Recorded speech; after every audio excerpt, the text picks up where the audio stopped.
So, years ago, this still sticks with me.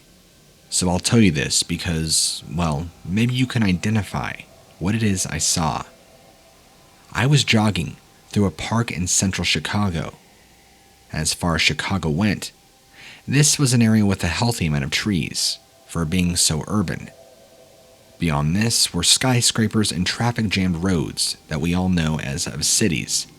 So, I really feel this was a pure oasis, or so I had thought. I'm the first person to say things like a lot can happen in a short space of time. But even I am questioning exactly what I saw and experienced. At the time, the sun was setting, and the shadows were becoming light and dim. I just want to explain the whole thing away as being my reflection in the glass of some building, but I'm aware that's impossible. So, I was jogging, had my earbuds in, and I noticed movement off to the side towards the trees where I looked. There appeared to be some sort of being that was running alongside me, only about 6 or 7 meters away.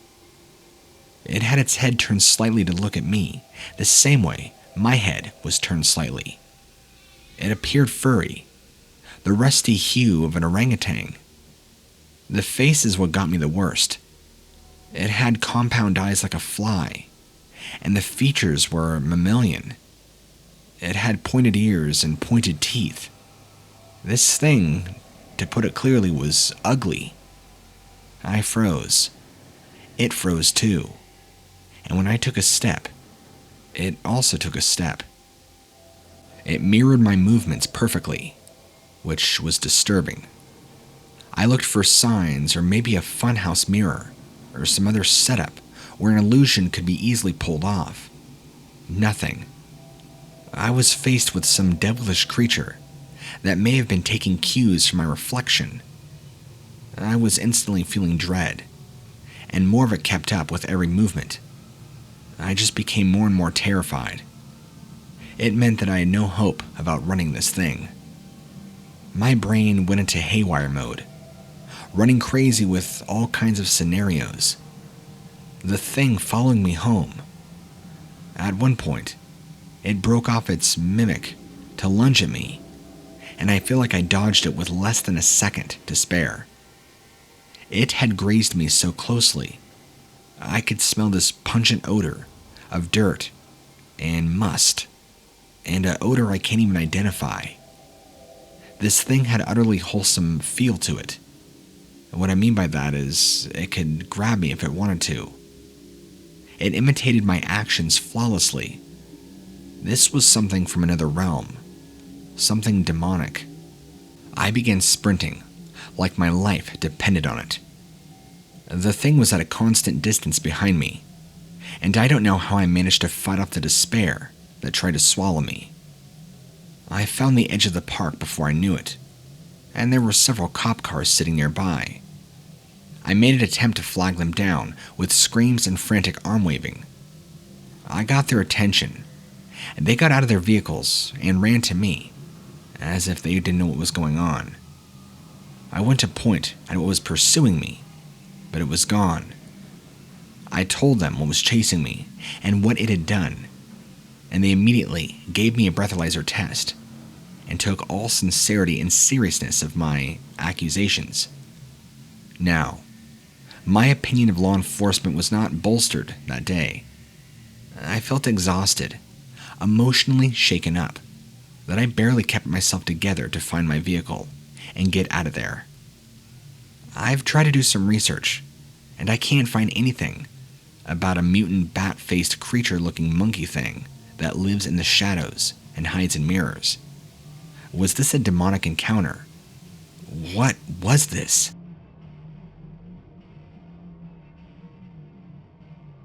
Me and my husband purchased a house in Maine during the wintertime. There was plenty of snow when we moved in, so there wasn't much we could do about the property itself. We just kind of settled in and waited for things to warm up so we could actually do something with the property and use it to its full potential. We bought the house for what we had thought was privacy. our closest neighbor being half a mile away. What sold me on it was the spacious garden in the backyard. It was surrounded by trees and it was completely private as a consequence. But what I thought was especially charming was the ornate and large stones that were left behind in the garden. I just couldn't place them as to the origin of the culture or the language, but they had bizarre carvings on them.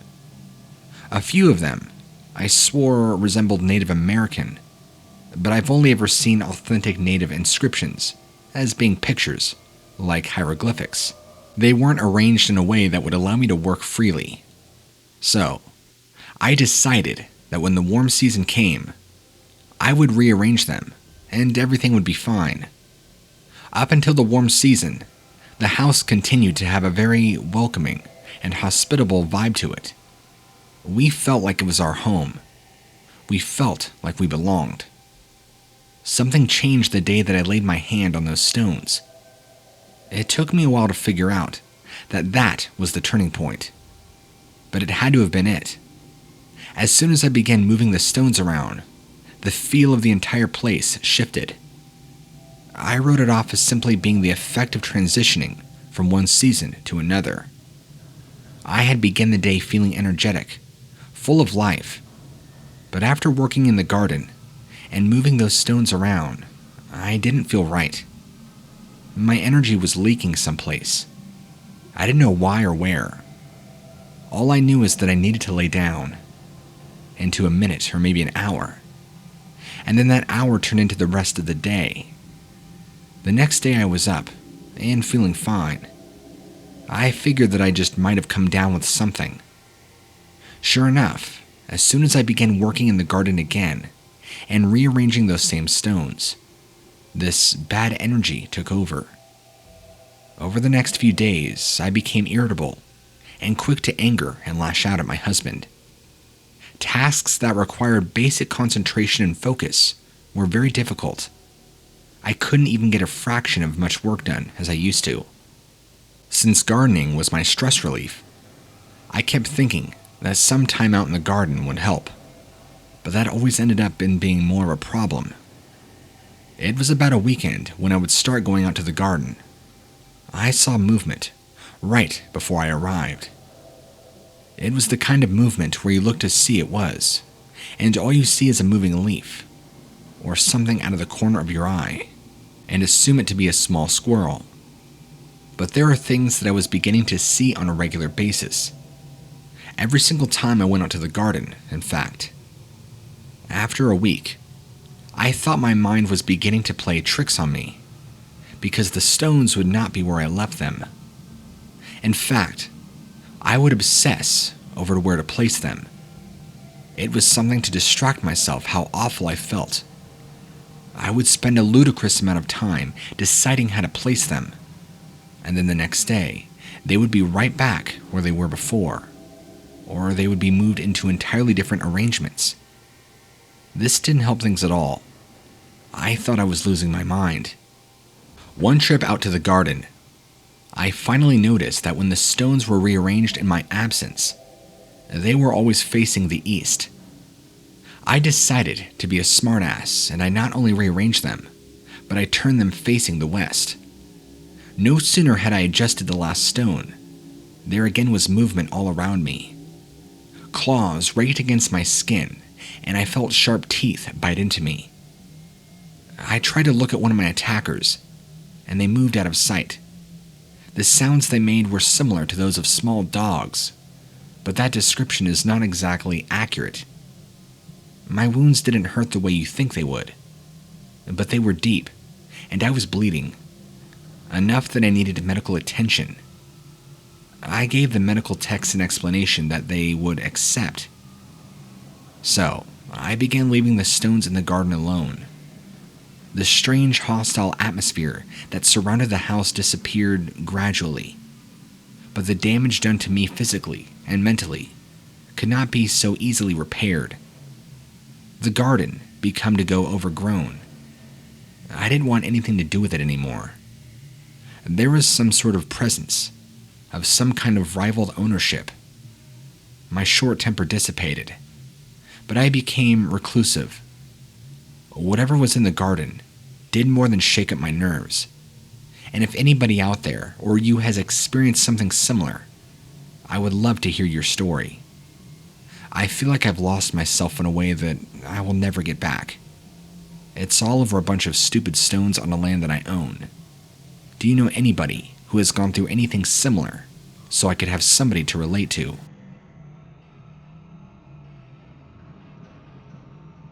Back a few years ago, I was taking a cool, crisp evening walk in my favorite park. It happened to be this abandoned Christmas tree farm. The land had been bought out, and the evergreens were just left to keep growing and growing, which made it such an amazing place to walk. Total, complete desolation, and totally surrounded by thick, thick fir trees, and the amount of pine you could smell was incredible. So, you had all these evergreen trees growing in neat rows, and tall and fragrant as they were. There was a sort of mixed magic about the place. The crows were settling in for the night, which signaled that it was time for me to start making my way back home. I had a weird sensation of being watched. I was surrounded by animals at any given time in that place, so it seemed odd to me that my senses would appear overactive all of a sudden. I remember looking up at the fluttering shapes of crows as they fussed and fluttered. But then I noticed another shape up there. It appeared as if there was somebody up there, at the top of the tree, that the crows were not touching. I had a double take to make sure I wasn't seeing things. When I looked back up, the figure that I had saw first was gone. I knew I had a long week, and shadows especially tricky in that little pine wood. So, I made my way back and I kept glancing up. My heartbeat would pick up as I kept seeing the same human shape leaping from tree to tree with the grace and lightness of a squirrel. Only this was well over 6 feet tall, with really long arms and legs. And judging by what I saw from the shadow, it appeared as if I was being chased by a possessed mannequin that was leaping like a tree frog, and it kept up with me without any hesitation. I figured that maybe it was going to leave me alone and just watch me, whatever this was. Well, that was the mistake on my part of assuming. With the same grace that it had been gliding from tree to tree, it dropped and swung on a low-hanging branch with the back of its knees and tried to swipe at me upside down. It was in that moment that it swung like an acrobat, and I got a good look at its face. It was disgusting looking. It was marbled, black and white, kind of rotting. It was also stark white and completely naked. It just had huge, large, white eyes, sharp little teeth. They kind of reminded me of a fish. The teeth, not the face. This thing was just disgusting. It flew down once again, trying to grab me, only this time coming near my face. I fled as fast as I could, but I feel like at some point it gave up when I ran into a clearing, a parking lot that had no trees anywhere. I watched it hesitate from a perch, and then it disappeared. I've never been back there since, but I thought I would share my terrifying story. It still haunts me, and even now, I'm very apprehensive about going on walks, period.